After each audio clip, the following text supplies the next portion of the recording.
जय गणेश भगवान की जय। बोल हर हर महादेव की जय। जय शिव पुराण की जय। श्री पार्वती जी की परीक्षा 23वां अध्याय। शिव प्रेरित संपत्ति आए गिरजा पास, मुदित भये मन को, मन में सभी लख गिरजा विश्वास। ब्रह्मा जी बोले हैं नारद जी, जब विष्णु आदि समस्त देवतागण चले गए तब भगवान शंकर श्री पार्वती जी की परीक्षा के लिए उन्हें वशिष्ठ आदि सप्त ऋषियों का स्मरण किया। स्मरण करते ही सातों ऋषि सदाशिव के पास आ गए। प्रणाम स्तुति करके विनय से बोले, है अंतर्यामी महादेव, हम आपके दास हैं, आज्ञा करें। तब ऋषियों के वचन सुनकर सदाशिव हंसकर बोले, सप्त ऋषियों, तुम गौरी शिखर नाम पर्वत पर चले जाओ। वहाँ मेरी प्राप्ति के लिए पार्वती जी एकाग्र मन होकर तप कर रही है। वहाँ अनेकों छल कपट करके उसके प्रेम की परीक्षा लो, फिर मुझसे आकर कहना। यह कहकर भगवान शंकर ने 7 ऋषियों को वहाँ भेज दिया। सातों ऋषि भगवान शंकर की आज्ञा से वहाँ पहुँचे श्री गिरिजा जी को प्रणाम किया। फिर कहने लगे, श्री पार्वती जी, आप तो बड़ा कठोर तप कर रही हो, यह इस तप का क्या कारण है? इतना सुनकर श्री पार्वती जी बोली, है ऋषि श्रेष्ठो, मैं तो श्री नारद जी की आज्ञा से भगवान शंकर को ही वर पाने के लिए निर्मित तप कर रही हूँ। वही मेरे देवता है, वही मेरी कामना पूर्ण करेंगे, ऐसा मेरा दृढ़ विश्वास है। इतना सुनकर सातों ऋषि हंस पड़े। शिव में गिरजा का असाधारण प्रेम समझकर छल के साथ बोले, है गिरजे, आपको कपटी नारद मिल गया, भला उसके चित्त को तुम जैसी निष्कपट कुमारियाँ क्या जान सकती है। नारद ने तो उनको तो मरवा दिया, भूतों के घर बर्बाद कर दिए। दक्ष के 10,000 पुत्र पश्चिम की ओर नारायण सरोवर पिता की आज्ञा से तप करने गए। वहाँ पर भी यही महात्मा पहुँच गए और उन्हें ऐसा उपदेश दिया जिससे वे सबके सब घर ही न लौट सके। दक्ष ने फिर 10,000 पुत्र उत्पन्न करके तप करने को भेजे, उनको भी बहका दिया। विद्याधर चित्रकेतु को इस प्रकार का उपदेश दिया जिससे उसका घर फिर बसा ही नहीं। इस प्रकार भूतों का वैराग्य ज्ञान समझा कर चौपट कर डाला। उसी नारद की बातों में अब तुम आ गई हो। है गिरजे, थोड़ा विचार कर देखो, उसके बहकाने से तुम पति किस प्रकार का चाहती हो, जो मार निर्लज अमंगल रूप काम का शत्रु, निर्विकारी, उदासीन, कुलहीन, भूत प्रेतों के मध्य में रहने वाला, नगर भला, इस प्रकार का पति पाकर तुम्हें कौन सा सुख मिलेगा। इसी शिव ने परम गुणवती दक्ष पुत्री सती के साथ विवाह किया था, उस विचारी को कौन सा दुख सुख मिला। आखिर पिता के घर में जाकर इसी दुख के कारण उसने अपना शरीर जला दिया। वह अकेला रहने वाला किसी भी स्त्री के साथ नहीं रह सकता। भगवान शिव ने 7 ऋषि भेज रखे हैं कि पार्वती तप कर रही है और उसकी परीक्षा लेके आओ, उससे मेरी निंदा करो, मेरी बुराई करो। और वो क्या कहेगी? बोल शंकर भगवान की जय। है गिरजे, इन्हीं बातों का विचार करके तुम इस हट को छोड़ो, तब छोड़कर घर चली आओ। हम तुम्हारा बैकुंठ के स्वामी, लक्ष्मी के पति, सर्व सुंदर विष्णु भगवान के साथ विवाह करा देंगे, इससे तुम सुखी हो जाओगी। ब्रह्मा जी बोले, नारद जी, जब इस प्रकार से मुनियों ने कहा तब हंसकर पार्वती जी कहने लगे, है मुनीश्वर गण, आप जो कुछ कह रहे हैं सत्य है। मैं अपने दृढ़ विश्वास को नहीं त्याग सकती। पर्वत पुत्री होने के कारण मैं तप से घबराती नहीं हूँ। देव ऋषि नारद जी ने तो मेरा परम हित किया है, वे मेरे परम गुरु हैं, मैं उनको किस प्रकार त्याग सकती हूँ। है मुनीश्वरों, आपने गुण के स्थान विष्णु श्रेष्ठ तथा शिव जी के गुण रहित कहा है, किंतु सदाशिव तो भक्तों के लिए अवतार धारण किया करते हैं, दुनिया को प्रभुता दिखाने के लिए नहीं। इस कारण तो हर एक आदमी अपने धर्म, जाति और कुलीन आदि से उन्हें पा नहीं सकता। मुझे तो मेरे गुरु ने अति कृपा करके उत्तम मार्ग दिखा दिया है, जिससे मैं शिव के परम तत्व को जान गई हूँ। ऋषिवंत आदि भगवान, यदि भगवान शिव के साथ न विवाह तो क्या चिंता है, मैं विवाहित रहकर ही उनका भजन ध्यान किया करूँगी। संसार के सभी पदार्थ भले ही अपना धर्म छोड़ दें, सूर्य इधर का उधर से भी उदय हो जाए, किंतु मेरी प्रतिज्ञा अटल रहेगी। इतना कहकर है नारद जी, श्री पार्वती जी चुप हो गई। सप्त ऋषि उनका दृढ़ संकल्प देखकर आशीर्वाद देने लगे, फिर प्रणाम करके भगवान शिव के पास लौट आए। बोल शंकर भगवान की। 24वां अध्याय, शिव जी द्वारा श्री पार्वती जी की परीक्षा। अब शिव भगवान स्वयं जागे उसकी परीक्षा ले। एक ब्राह्मण का वेश करके। बोल शंकर भगवान की जय। पार्वती की परीक्षा करने को देवेश चले हिमाचल की तरफ, रख ब्राह्मण का वेश। वर्मा जी बोले, नारद जी, सप्त ऋषियों ने आकर पार्वती जी का संपूर्ण वृत्तांत सुना दिया, फिर वे अपने लोक में चले गए। इसके बाद स्वयं महादेव जी दंडी ब्राह्मण का रूप धारण कर श्री पार्वती जी के पास आए। तब सात्विक मूर्ति श्री पार्वती जी को ब्रह्मचारिणी रूप में देखकर अत्यंत प्रसन्न हुए। और इधर श्री पार्वती जी भी ब्राह्मण वेशधारी श्री शिव को देखकर प्रसन्न हुई। तब ब्राह्मण भक्ति में आकर उनका फल फूलों की भेंट से पूजन सत्कार करने लगी और बोली, है विप्र, आप कहाँ से पता रहे हैं? आपके दर्शन से तो मेरे मन में प्रकाश हो रहा है, आप कौन है? यह सुनकर ब्राह्मण बोला, ऐ तपस्विनी, मैं भी एक तपस्वी हूँ, जा कहीं अपनी इच्छा अनुसार घुमा करता हूँ। ऐ देवी, आप कौन है? किसकी कन्या है एवं किसके लिए तप कर रही हैं? तुम तो युवती हो, पति के बिना इस प्रकार वन में निवास करके कठिन तप क्यों कर रही हो?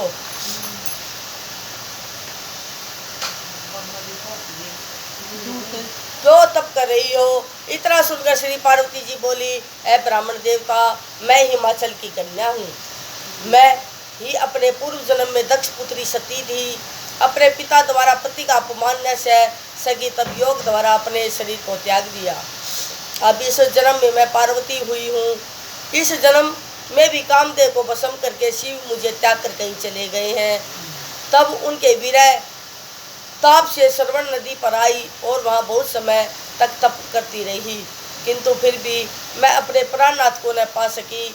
अब मैंने अपना प्रयत्न असफल होता देखकर अग्नि में जलकर मरना ही श्रेष्ठ समझा था, किंतु आपको आया देखकर मैं शरण के लिए रुक गई हूँ। अब आप पधारे, मैं अग्नि में प्रवेश करूँगी। ब्रह्मा जी बोले, है नारद जी, इस प्रकार कहकर उनके देखते देखते श्री पार्वती जी अग्नि में प्रवेश कर गई, किंतु श्री पार्वती जी के अग्नि में प्रवेश करते ही अग्नि चंदन के समान ठंडी हो गई। यह देखकर ब्राह्मण बोले, है देवी जी, तुम्हें तो अग्नि भी नहीं जला सकती। है भगवती, अब आप अपना मनोरथ मुझसे कहें। बोल शंकर भगवान की।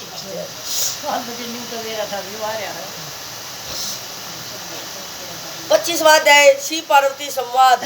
ब्राह्मण वेश में जब करी प्रभु निंदा देवेश, शिव निंदा से पार्वती पाया मन में कलेश। अब भगवान शिव शंकर अपनी बुराई खुद करेंगे।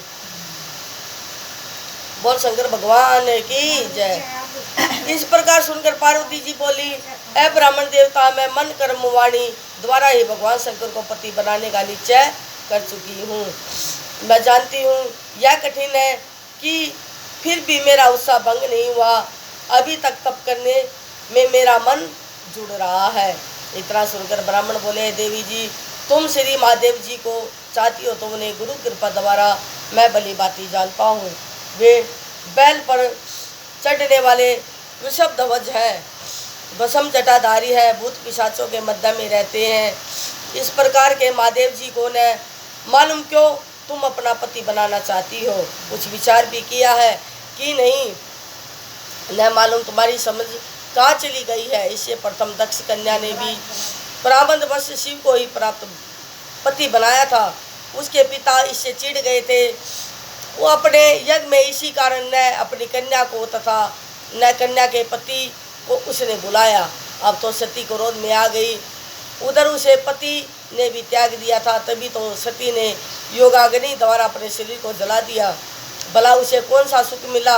ऐ पार्वती, तुम भूल रही हो, तुम तो सुंदरी हो। तुम्हें तो चाहिए कि इंद्र विष्णु आदि किसी भी रूप तथा गुणवान को चुन लो, उन्हें त्याग कर फिर शिव के पति बनाना तो मैं तो अनुचित समझता हूँ।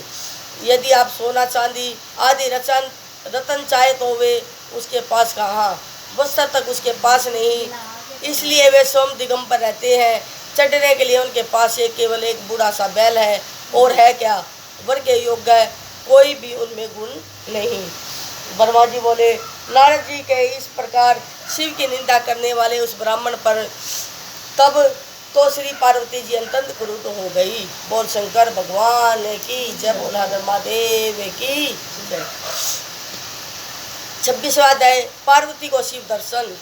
पार्वती को भक्ति से भये प्रभु संतुष्ट, तुरंत दिया दर्शन उसे, किए दूर सब कष्ट। श्री पार्वती जी बोली, है विप्र, इस प्रकार के शिव के दोष कहकर तो पहले सप्त ऋषि भी यहाँ से थक कर चले गए हैं, अब तुम भी सुना रहे हो। जिस शंकर ने विष्णु को अपनी श्वासों के द्वारा ही वेद पढ़ा दिए, उनके समान विद्वान ही कौन हो सकता है। जो चराचर जगत के पिता है, उनकी आयु का आपको अनुमान ही कैसे हो। उनके भक्तजन मृत्यु को जीत लेते हैं। ब्रह्मा विष्णु इंद्र आदि सभी देवता उन्हीं की रक्षा द्वारा अपने लोकों में सुख पा रहे हैं। 8 सिद्धियाँ सब समय उनके चरणों में सिर झुका कर खड़ी रहती है। शिव महिमा कहीं भी नहीं जा सकती। सर्वसमर्थ शिव की निंदा करने वालों को तो कहीं स्थान नहीं मिलता, उनके सब पुण्य नष्ट हो जाते हैं। अतएव आपको शिव निंदा नहीं करनी चाहिए। अब तो मैं आपकी पूजा कर चुकी हूँ, अतः इस अपराध को क्षमा कर देती हूँ। आगे भूल कर भी शिव की निंदा न करना।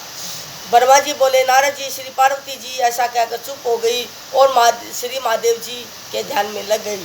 तभी प्रवेशधारी भगवान शंकर ने कुछ कहना चाहा, तब क्रोधावेश में आकर पार्वती जी ने अपनी सखी विजया से कहा, इस नीच ब्राह्मण को यहाँ से शीघ्र ही निकाल दो। यह शिव निंदा फिर से करने लग जाएगा। शिव निंदा सुनने वाले भी पाप के भागी होते हैं। शिव निंदक को मार देना योग्य है। यदि शिव निंदक ब्राह्मण हो तो उसे त्याग देना चाहिए। यदि ऐसा ना हो सके तो उस स्थान को शिव भक्त स्वयं त्याग दे। अतः हम इस स्थान को छोड़कर दूसरे स्थान पर चली जाती है। ब्रह्मा जी बोले, नारद जी, इतना कहकर श्री पार्वती जी वहाँ से चलने लगी। तब तो परम कृपालु सदाशिव अपने ही रूप में आ गए और बोले, है पार्वती, तुम कहाँ चली जा रही हो? मैंने तो तुम्हें त्यागा नहीं, अब तुम ही मुझे त्याग रही हो। मैं तो तुम पर अति प्रसन्न हूँ, वर मांगो। तुमने तो तपोबल एवं भक्ति द्वारा मुझे अपने अधीन कर लिया है। ऐ प्राणेश्वरी, तुम तो अनादिकाल से ही मेरी पत्नी हो। अब लज्जा किस बात की? मैंने तुम्हारी अनेकों प्रकार की परीक्षाएं की हैं। तुम्हारे समान तो त्रिलोकी भर में कोई भी तपस्या करने वाला नहीं। मैं तुम्हारे ही वश में हूँ। भगवान शंकर के वचन सुनकर पार्वती जी अतीव प्रसन्न हुई। बोल शंकर भगवान की जय, बोल हर महादेव की जय। श्री पार्वती संवाद। पाए दर्श देवश का किया सती गुणगान, मुदित शंभु ने तब दिया उसे पढ़ना वरदान। प्रसन्न होकर गिरिजा जी बोली, ऐ प्राणनाथ, क्या आपने मुझे भुला दिया? अब यदि आप प्रसन्न है तो मेरे पति बनने की कृपा करें। अब मैं पिता के पास जाकर यह सब प्रसन्नता का वरदान सुनाए देती हूँ, और आप भी भिक्षुक बनकर मेरे पिता से मेरी याचना करो, जिससे वे आपके साथ मेरा विवाह कर दे। यह सुनकर सदाशिव बोले, है देवी, जैसा आप उचित समझो, मैं वैसे ही यह मंगल कार्य करने को तैयार हूँ। श्री पार्वती जी बोली कि आप श्री हिमाचल जी को जाकर कहे, मुझे अपनी कन्या का सौभाग्य दो और कन्यादान करके पुण्य के भागी बनो। ब्रह्मा जी बोले, है नारद जी। श्री पार्वती जी इस तरह उनसे प्रार्थना करके और नमस्कार करके चुप हो गई। फिर भगवान शंकर ने तथास्तु कहकर वहाँ से प्रस्थान किया। कैलाश पर पधारे वानंदीश्वर आदि मुख्य गणों को यह संपूर्ण वृत्तांत जाकर सुनाया। वे भी सुनकर अत्यंत प्रसन्न हुए। बोल शंकर भगवान की जय। 28वां अध्याय। शिव द्वारा पार्वती याचना। पार्वती निज गेक हो गई, शंभु वर पाए, महादेव याचक बने पर्वत के घर जाए। ब्रह्मा जी बोले नारद जी। इसके बाद सफलता पाकर श्री पार्वती जी अपने माता पिता के घर को चल पड़ी। अब तो हिमाचल भी मैना श्री पार्वती का शुभ आगमन सुनकर अपने पुरोहित संबंधी मित्र आदिकों को साथ में लेकर विमान पर चढ़कर नगर के बाहर श्री पार्वती जी के दर्शन के लिए आए। यह सुनकर पूर्व निवासी भी आ पहुँचे, जय जयकार करने लगे। राजमार्ग में स्त्रियां मंगल कलश लेकर नाचने लगी।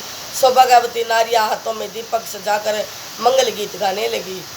ब्राह्मण सप्तशती वाचन करते हुए वेद ध्वनि करने लगे। शंख आदि अनेकों बाजे बजने लगे।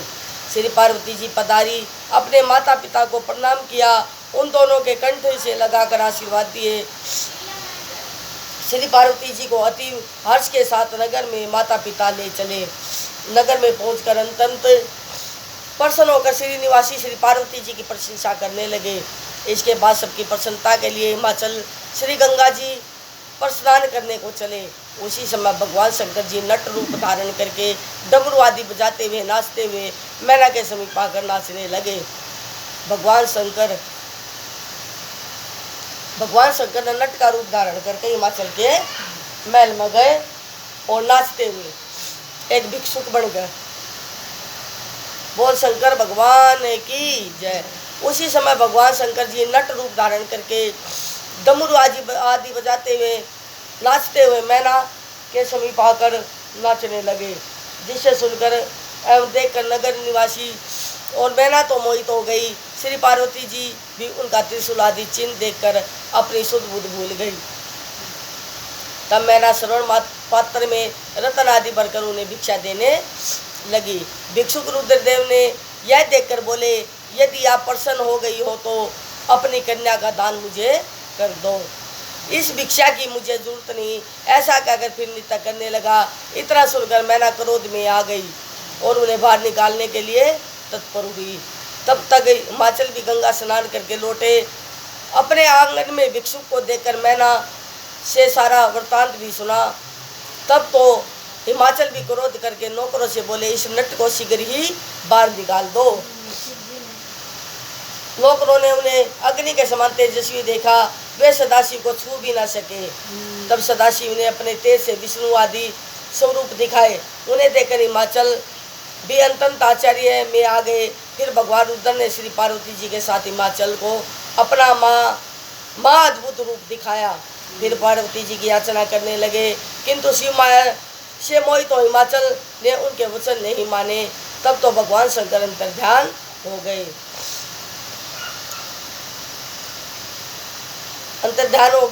उसके बाद ही मैना तथा हिमाचल को समझ आई, अरे यह तो स्वयं भगवान शिव ही थे, जो स्वयं पधार कर कन्या की भिक्षा मांगने आए थे।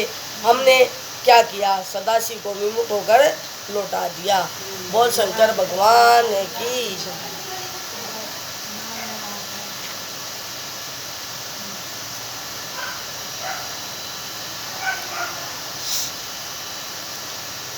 जय। 19वां अध्याय शिव माया वर्णन।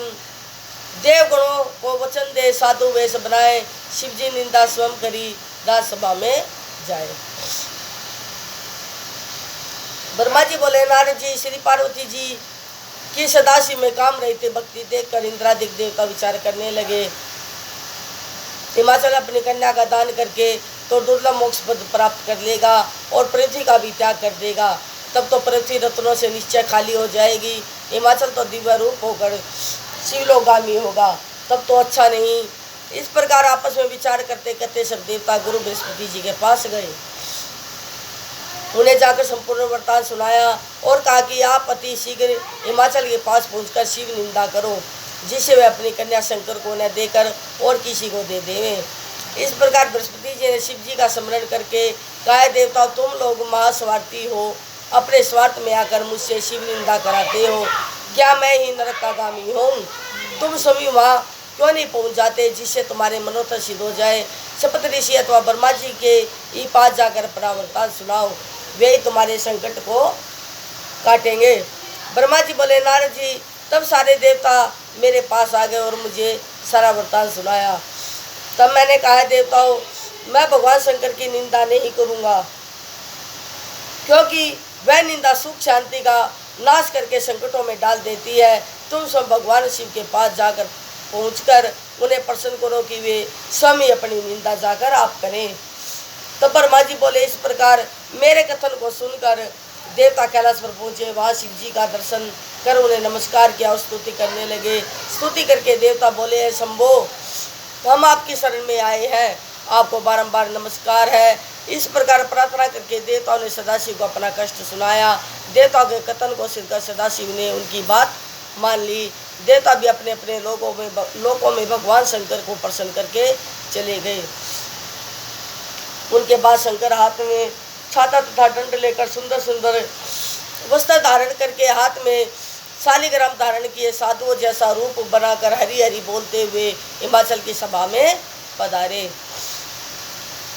उस समय हिमाचल बंधु वर्गों के साथ तथा पार्वती के साथ सभा में बैठे हुए थे। साधु रूपधारी रुद्र को देखकर हिमाचल सिंहासन से उठ खड़े हुए। भक्तिपूर्वक बार बार उन्हें प्रणाम किया। श्री पार्वती जी ने तो उन्हें साधु वेशधारी रुद्र भगवान को पहचान लिया। उन्होंने भी भक्ति के साथ प्रणाम किया। हिमालय के दिए हुए सिंहासन पर विराजमान होकर भगवान शंकर बोले, ऐ हिमालय राज, मैं विश्वम्भरा हूँ, परोपकार करना मेरा धर्म है। भिक्षा मांग कर अपना पालन कर लेता हूँ। मुझ पर गुरुदेव की परम कृपा है। मैं सब जगह बिना परिश्रम अपनी इच्छा से भ्रमण करता हूँ। मैंने सुना कि तुमने कमलों के समान नेत्र वाली अपनी परम सुंदरी कन्या को निराक्षित व विरासीन तथा भिक्षावृत्ति वाले शिव को देने का विचार कर रखा है। ऐसे राज, इसमें आपने अपनी हानि लाभ का कुछ भी विचार नहीं किया। आपकी क्षमता शिव किताब भी नहीं कर सकता। पार्वती को क्या मालूम, वह तो उसी के साथ विवाह करना चाहेगी। अनुभव न होने के कारण उसको अपने दुख का ज्ञान नहीं है। ऐसे शैलेंद्र, तुम उसकी बात पर न जाओ, शिव के साथ उसका विवाह न करो। ब्रह्मा जी बोले, नारद जी इस प्रकार कहकर शिव शंकर चले गए। अपनी चुगली अपनी निंदा खुद करी शिव शंकर ने हिमाचल के पास जाकर कि आप अपनी पुत्री शिव शंकर को मत दो, उसके पास कुछ नहीं है। लेकिन पार्वती थोड़ी मानेगी। पार्वती ने तो वो ही मान रखा है। बोल शंकर भगवान की जय। बोल हर हर महादेव की जय। 30वां अध्याय। हिमाचल के समीप सप्त ऋषियों का आगमन। शिव निंदा सुन हृदय में मैना भई उदास। सप्त ऋषि आए तभी शैलराज के पास। फिर सप्त ऋषि आए, वही 7 ऋषि फिर आकर मैना और हिमाचल को समझाएंगे कि आप अपनी पुत्री शिव शंकर को दे दो, उसके साथ उसका विवाह कर दो। ब्रह्मा जी बोले, नारद जी उस ब्राह्मण की बात सुनकर मैना तो घबरा गई और बोली, है शैलराज, इस वैष्णव ब्राह्मण ने किस प्रकार शिव निंदा की है। आप थोड़ा शिव भक्तों से मिलकर इसका निर्णय कर लो। यदि ऐसा ही हो तो पार्वती का क्रूप शिव के साथ न सौंपा जाए, नहीं तो मैं विष खा लूँगी। मुझे अपने प्राण प्यारे नहीं और अपनी पार्वती को भी समुद्र में धकेल दूंगी, किंतु शिव को नहीं दूंगी। इस प्रकार कहते कहते मैना रोने लगी। इधर श्री महादेव जी ने कैलाश पर पहुंचकर सप्त ऋषियों को स्मरण किया। सप्त ऋषि कल्प वृक्ष की भांति शीघ्र ही वहाँ पहुँच गए। तब उन्होंने कहा, प्रभु आज्ञा करो, हम आपकी क्या सेवा करें। उस समय सिद्ध मूर्ति अरुंधति भी साथ में थी। सदाशिव उनकी प्रार्थना सुनकर बोले, ऐ ऋषियों, पापी तारकासुर देवताओं को अंतत पीड़ा पहुंचा रहा है। ब्रह्मा जी उसे वर दे चुके हैं और पार्वती जी ने भी मुझे पाने के लिए घोर तपस्या की है। उनकी इच्छा अनुसार वर देना मेरा कर्तव्य है। इन बातों से मैं पार्वती जी के साथ विवाह करना चाहता हूँ। इससे पूर्व मैं भिक्षुक का रूप धारण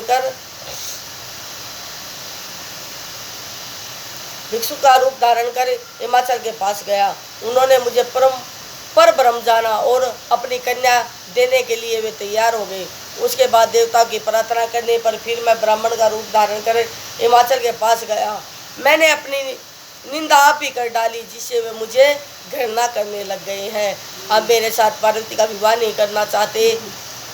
इसी कारण तुम लोग शीघ्रतापूर्वक उन लोगों के पास जाओ, हिमाचल एवं मैना को समझा कर आओ, जिससे वे मेरे साथ श्री पार्वती जी का विवाह कर दें। इससे पार्वती जी को दिया हुआ मेरा वर असत्य नहीं होगा। यह सुनकर मुनिगण अत्यंत प्रसन्नता के साथ हाथ जोड़कर चल दिए। मार्ग में नगरों की शोभा देखते हुए वहां पहुंच गए। हिमाचल सूर्य के समान तेजस्वी मुनियों का दर्शन करके आनंद से उठ खड़े हुए। उनका आदर सत्कार करके उन्हें यथोचित आसन पर बिठाया और कहने लगे, मैं धन्य हूँ, आपके दर्शनों से मैं कृतार्थ हुआ। आप तो संपूर्ण काम है, किंतु मुझे भी अपना सेवक जानकर उस सेवा के लिए आज्ञा करें। बोल शंकर भगवान की जय, बोल हर हर महादेव की जय। एक पाठ होता है। वशिष्ठ मुनि का उपदेश। शैलराज को तब किया मुनि वशिष्ठ उपदेश, शिव जी का अर्पण करो कन्या तुम राजेश। मुनि कहने लगे, शैलराज भगवान शंकर जगत के पिता है और श्री पार्वती जगत की माता, जगत की जननी, जगत की माता, और तुम पार्वती जी का विवाह भगवान शंकर के साथ कर अपने जन्म को सफल बनाइए। ऋषियों के वचन सुनकर हिमाचल बोला, ऐ ऋषिगण, आप लोग सत्य कह रहे हो, किंतु अभी अभी वैष्णव धर्मचारी एक ब्राह्मण ने आकर मुझे शिव के दोष बतलाकर शिव के साथ पार्वती के विवाह करने को मना कर दिया है, जिसे श्री पार्वती जी की माता कोप भवन में चली गई है। वह कहती है कि मैं अपनी पार्वती का विवाह शिव के साथ कदापि नहीं करूंगी और मेरा ज्ञान भ्रष्ट हो चुका है। मैं भी चाहता हूँ उस भिखारी रूप शिव के साथ अपनी पार्वती का विवाह नहीं करूं।